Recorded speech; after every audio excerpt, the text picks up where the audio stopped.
Let's begin with Joey Votto. Let's begin. Yes. In Buffalo.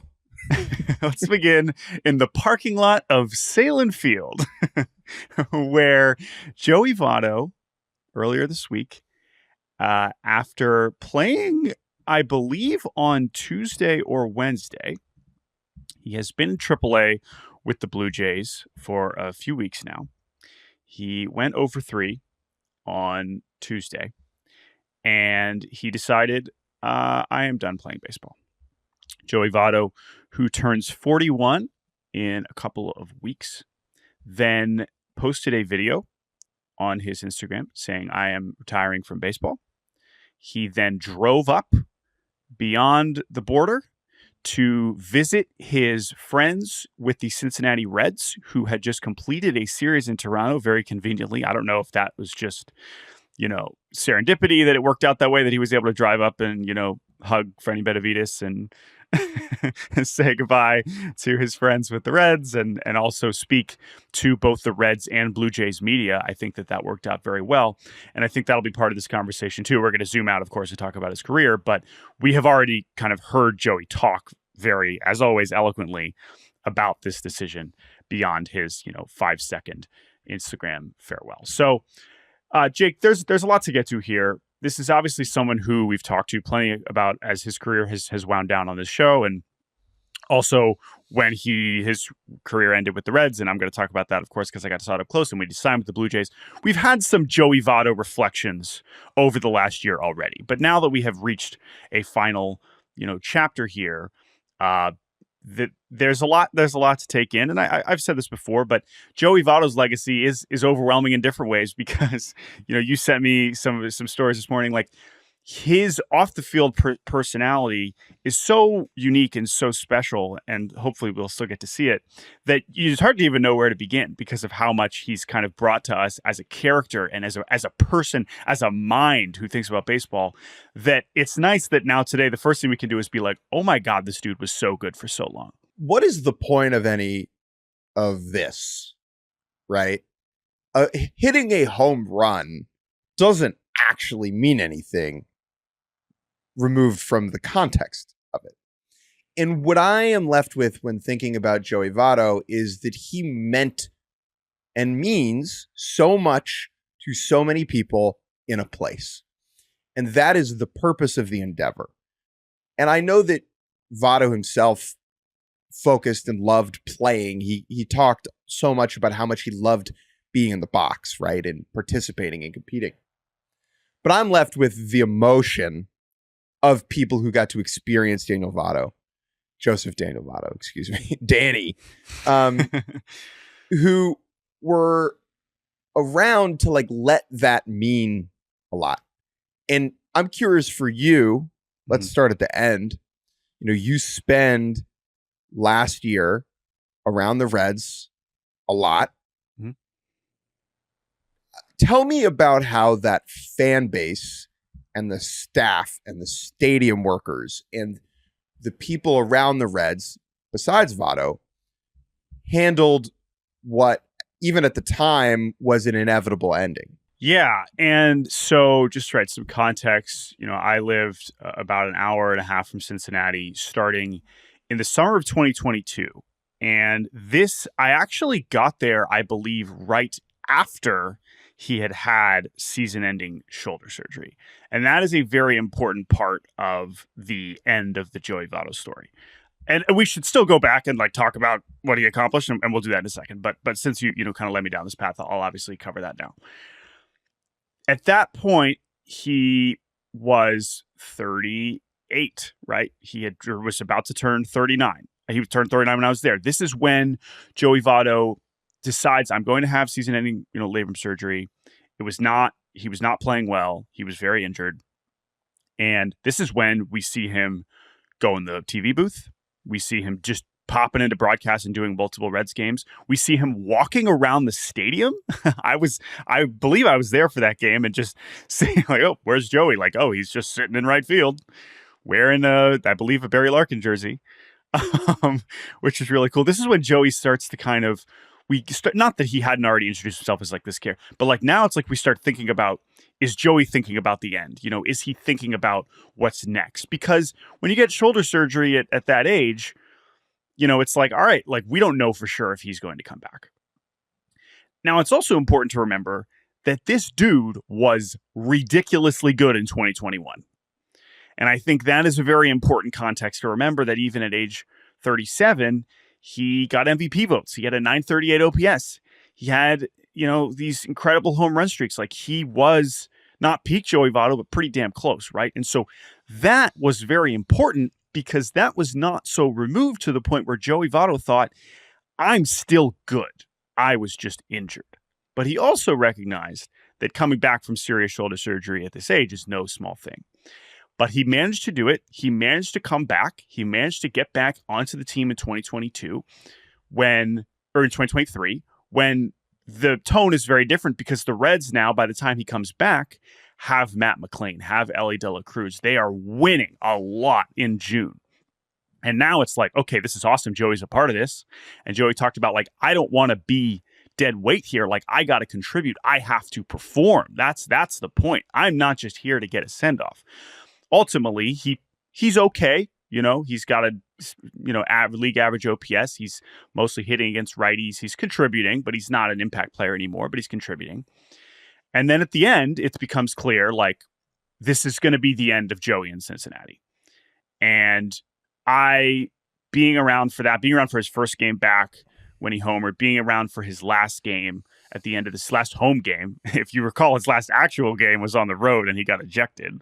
So that's a very funny thing in retrospect. But I went back and, you know, watched some of the videos of him at the very end and the ovation he got before his last at bat. And you talked about, kind of, just to kick it back to you here for a second, talk about that connection of meeting so many people in a place. And I talked about this on the pod at the time, but when Joey did that ovation and he talked about after looking around and just like recognizing so many people, you know, that's a unique thing. You know, not that other players who play in one place don't have that connection, but that was really what felt uniquely special about Joey plus Cincinnati. And it worked out that we all knew it was going to kind of be the ending there. There was some question about, you know, did the Reds owe him? Do they have to bring him back no matter what? But I think that it was very much in Cincinnati. Everyone understood. There were no hard feelings. If you weren't in there and you said, oh, this is a disgrace that they're no. Like, Joey understood that, like, there was not a place for him there anymore. But he still thought, again, because 2021 wasn't that long ago, I want to still play. And that kind of brings us to this year, where it's clear he's not going to be with the Reds, but it also is clear there's not going to be that many places for him. He signs with the Blue Jays. He battles injuries a couple times along the way. He's 40 years old. And this brings us to the retirement. And I promise we'll go back and talk about why he's an obvious Hall of Famer in a second. But this is really what's so fascinating to me here, is one of the quotes that he gave talking to the media yesterday. Again, I've said this before about Joey and getting to be around him. There's so few players that I actually care about every single word they have to say. He is the one, right? Where it's like, when Joey talks, you listen. And I thought that this quote was really telling. He said, it's a physical game, 100%. It doesn't matter how you think you can outwit someone. You have to be physical. There's no chess in this game, and Joey Votto would know whatsoever. This is a heavyweight fight with limited tactics involved, and physical trumps everything, and physical is not there for me. And that is an incredible look into the mind of who we like to think about as one of the most meticulous, kind of cerebral hitters. And I'm sure he is that also. And there's evidence of that as well. But he's like, listen, it's not happening for me anymore.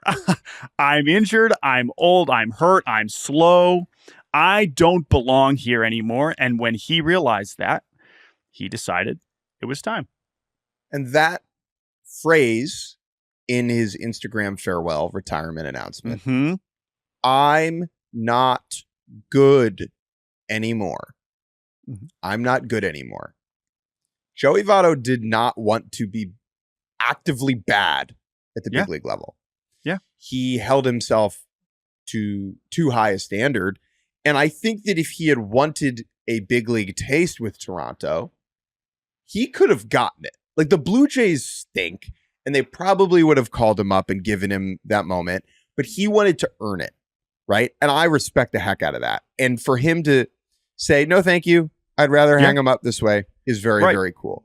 And and the last thing I'll say about that, like, is in the same way that there were fans that were, and I understand this response if you're not following this so closely, but I understand in the same way that the disconnected fans were like, Cincinnati should be ashamed for not bringing him back on a 1-year deal. The same would be like, Toronto should be ashamed for not calling him up to one game. It's like, no, because that's not what Joey wants. He's not looking for just the, like it went out the way that it was supposed to. And while, in some ways we'll kind of look back and be like, oh, remember when he played, 40 minor league games in 2024? That Baseball Reference page will stay untarnished. It will say one team in the same way that I feel about Felix Hernandez with the Braves and Orioles. And we will hopefully forget that because he never actually pitched for them in the regular season. I think it is okay and good that Joey Votto never actually played for the Blue Jays. Do you know who Joey Votto's final professional home run in the minor leagues was off? No, he hit 2 this year, I think. But no, tell me. Yohan Ramirez. What a fitting ending. His last homer was off a big leaguer. It just happened to be in the minor leagues. Okay, so let's turn the clock back.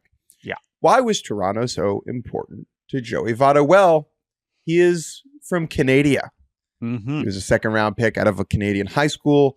I believe the name of the town, dig into the mind, is Etobicoke from Etobicoke. Silent K. Yeah. That took me a while before I knew that. But I was also just in Canada, so that's a tricky. No, there's some tough pronunciations for some of those Toronto suburbs. Still kind of getting familiar. Yeah, that pronunciation is like 150 stuff plus. Like you just have to be prepared for it. So he's picked by the Reds out of a high school in Canada. Debuts in 2007 and is pretty immediately really good. Rookie of the Year runner-up in 2008, MVP in 10, runner-up to Stanton in 2017 by 1 vote, essentially, when Stanton hits 59 homers. Leads the league in OBP 7 times. And, the obvious question now becomes, is he a Hall of Famer? We're going to say yes. Now, you have a good comparison on here, which is Lance Berkman. Okay. So the numbers are pretty similar. I would say that Votto's defense and base running gives him more overall career WAR than Berkman had because he was providing more value, but his hitters, it's not dissimilar. Okay. Should Berkman have gotten a bigger sniff at the Hall? Yes. But there are obviously differences between these two players. And I just want to say, I saw some Astros fans, even in our mentions, about how unfortunate it is that Votto will get so much support and Berkman didn't, right? And we could debate the merits of these two players or these two people all day long. But if your dude doesn't get in, why should that preclude you from supporting someone else to get in? Just because you don't go to heaven doesn't mean you don't want anybody else to. It's the better way to put it is just it's not Joey Votto's fault that people didn't vote Lance Berkman, Don Mattingly, Will Clark, whatever other first baseman you think is getting shafted by Joey getting in and them not. It's not all these are separate. And that's something that I think one of my strongest Hall of Fame beliefs, as I have slowly cared about this less since I wrote my senior thesis on it, is we should want these to celebrate these guys. And while I'm not saying there's no room for Hall of Fame debate, it is an interesting exercise to compare the careers and the accolades and be I'm not saying that there's no room for that. However, if it's just as simple as, well, if he didn't get in, then you can't get in, that's so silly. It doesn't make any sense. It's not, Lance Berkman has nothing to do with how special Joey Votto was. That logically makes no sense just because they both have a 144 OPS plus for their career. And I feel bad for the type of person who, if Joey Votto on the first time on the ballot gets 73% and doesn't get in, who's a Lance Berkman hardo, they're like, heck yeah, boo, no, that's just the wrong way to approach this thing. So I just hope that people don't do that. And I think that the argument for Votto, right, if you look at his numbers, he's right up there with McCovey in terms of first base, baseball reference WAR. I think that the other argument for him is 17 years with one team, right? We will not be having a debate about what hat Joey Votto is going to wear on his plaque. Yeah. Won't be the Bisons. No, and I think that like it helps. It's a reminder. Like, I'm fine with that mattering. I think that that's cool. I think that what we've seen over the last couple years or recently with Todd Helton and Joe Mauer, two guys with also very comparable, if you just go statistically, like if Joe Mauer is getting in first ballot, I love Joe Mauer. I said, hell yeah, put him in first ballot. Like, and I know that's a catcher versus first baseman, but like, I know it took Helton a lot longer, but those are guys that mean so much to those places. And Joey's going to be one of the great examples of that, of this generation of baseball. And that was something I kind of wanted to wrap with. But yeah, I mean, that as far as credentials go, like he is 7 OBP titles is ridiculous. I mean, that is an incredible achievement in this day and age, and the power was there. And if he does win that second MVP, which is literally like a vote difference, now we're having a different conversation because 2 MVPs is a lot different than one when you're talking about these things. So I don't think it's really a question. And the biggest takeaway, is I just wish we would stop bringing up other people when we're talking about these guys, because that's not, it's against the spirit of it, in my opinion. Putting Votto in Cooperstown doesn't devalue the entire thing. It really doesn't. And if you think it does, God, of course not. Don't know what to tell you. Yeah. Okay, so let's spin it forward. Mm-hmm. What is next for Joey Votto? We've talked about the end. We've talked about why he chose to retire. We've talked about the special player he was. But I think what's interesting as we move forward with Votto is what he chooses to do next. Part of what made Votto such a special character is that he was a special character, that beyond the box, he was entertaining us more than a lot of other players were. His interviews were must-see. Anytime he opened his mouth, like you mentioned, you had to listen. Baseball players, respectfully, as someone who now spends a lot of time around them, listening to them speak, can be insightful. Very few baseball players are insightful all of the time. And that is because quite often when they are asked a question, sometimes their priority in responding is, let me finish this conversation as quickly as possible. And that is why we fall back on cliche all the time, right? It is easier, and I understand this. Example, Aaron Judge, homers yesterday. What a player. Amazing. Post game. I hitting this kind of lineup, like it's, it just makes life so easy. Like I'm just want to help the team win. Like Aaron has to do that crap every day. I understand the processes that lead to a relatively snooze fest answer. Whatever. Votto never did that. Never. He was incapable. He couldn't. He couldn't do it. Was so, no matter what the setting was, again, in my limited experience, and I recognize that the way he handled pressers at the end of his career was a lot more with the understanding that there was a lot more gravity to the situation, but also talking to Reds media, this has been true forever, right? Or at least a very long time. He can't give a canned answer. That's just, it's not in his DNA. And so like, even if it was a boring question, he would give you something that was more than the question, which is so rare. The nugget from the Athletic oral history, which I recommend everyone goes and reads, about how he took improv classes to better interact with the teammates in the media, is just phenomenal. And you see that, I believe, the interview he does with Mad Dog, where he goes on the rant about how Mad Dog said he was in the Hall of Very Good.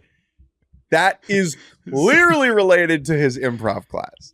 And there was a whole thread actually from, I believe, the comedian in Toronto that like set him up with those improv classes. There is a lot of Twitter, just like people coming out and telling their Joey Votto stories, which is great, obviously. But yeah, that's just one of many. But that's why I say, like, where do you even begin? Where do you begin when you want to pick your favorite Joey Votto anecdote? And as we move forward, what is next for him? I mean, I don't think we'll see him for the rest of the year. I think he should go take a nap and read the big coffee does some table fun books. Travel, so I wouldn't be surprised if he's just like in Iceland in 3 days. Like drinking wine. Underrated Joey Votto thing is that his mom is a sommelier. Yes. One of my favorite Votto nuggets. Okay, so he could really do anything. We could just hear from him once a year, and he could enjoy the heck out of his life and travel and drink good wine and hang out with his friends and play chess and show up at Great American Ballpark every once in a while and throw out a first pitch, right? Like that's totally a legitimate life. I wouldn't fault him for that. Great players have done that. I would feel robbed. And maybe that is selfish because he is a celebrity and it is his own life, whatever. But as someone who follows the game, I want Joey Votto's insight and perspective around it because I think it makes it a better place. He has given so much to the sport and this world and this community, and I just want that to continue. So is he going to be on national broadcasts on the mic? Maybe. Is he going to go work for a team and help with development? Maybe. I found a quote from that Athletic article, Jordan, that I sent you. He said, I want about him learning Spanish and like buying Rosetta Stone. I want to be able to work in the Dominican. I want to be able to work in the Arizona Summer League. I want to maybe work in a minor league system one day and help a younger group. Right? Like sure, maybe. It's all on the table. And that is what is exciting. And to your point, like, it's not about us. Joey should do whatever the hell he wants. But like, it's not like people aren't going to try to get him on TV. You know, I imagine there are already meetings happening today with anyone who's broadcasting postseason baseball about how we can get Joey Votto involved, right? That feels extremely likely. Now, it's possible he will want to do that this year, and maybe we'll see him on a wild card game. It's possible he will just disappear and go travel. I think the fact that he now is still on social media and posting the way that he does makes me feel like we'll at least be getting fairly regular check-ins in a pretty entertaining way. And so that gives me hope. Doesn't he have to do a podcast with Foolish Baseball? Isn't that? Oh, that's true. I know They're that starting that a is pod something together. Foolish has done a lot, but I guess he has not. He's done our podcast. He's hosted our podcast. Can we maybe work I think that is a running. I think that's a running bit of Bailey's, which is that he would only start a podcast if Joey did it with him. If Joey Votto is the only guest, is the co-host. I don't know what the parameters are of that, but that's the thing. And I would just say the last thing I'll say about Votto is, and you know, this applies to a few things, and it'll somewhat apply to our Scott Service conversation. But anyone who is in one place for a long time and just has that kind of longevity and has any sort of personal connection, it's just, there's a lot to kind of take in when you finally get to the end. And for me personally, you know, my wife grew up a Reds fan, and when I met her in college 10 years ago, like, Joey Votto's, of course, one of the first players we talk about. And I remember the two things that I just think back on when I think about Joey Votto's just career looking ahead.